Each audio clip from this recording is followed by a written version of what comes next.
कि ये गाना कब का रिलीज हुआ है, अभी बोल रहा है कि हमारा गाना है। देख लीजिए आप लोग, इसको शेयर कीजिए इस लाइव को आप लोग। ये गाना 5 महीना पहले जो हम चढ़ाए हैं ऑडियो और शूटिंग का भी फोटो लगा है उस पे, थंबनेल पे, तो आप लोग समझ सकते हैं कि गाना कब का बना होगा। चोरी के एगो हद होला। अरे डकई तू अभी लाज एगो बा कि ठीक बा भाई गलती कैले बानी तब तनी लाजो लागेला, लाजो नहीं खेलागती चोरवन के।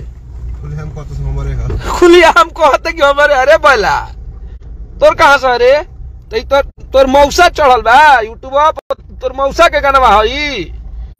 5 महीना पहले तोर मौसी आके चढ़ा दिले रही है। के चढ़ले रहा?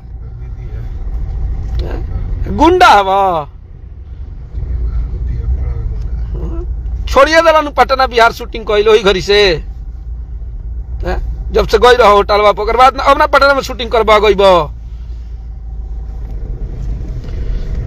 बहुत बड़का गुंडा भइल बड़ा, चोरावतो बड़ा सा तो के लाजो नहीं लागत रे चोर।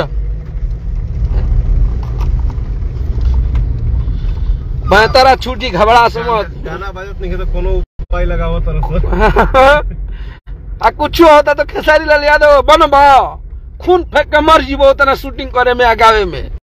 नाक मुंह दोनों मुँह खून फेंकबा और जहाँ ले फेंकबा नाव ना धरब, मर जीवो खेसारी लाल बने में। वही दिने चियार देव दांत उचरूंग ऐसा ही मुंह शरीर लागेला।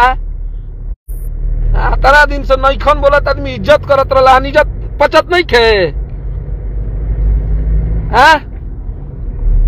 तार गाना रहा कहत चोरा के गा दिले बड़न स। एक तो चोरियो कैले बड़ा सा ऊपर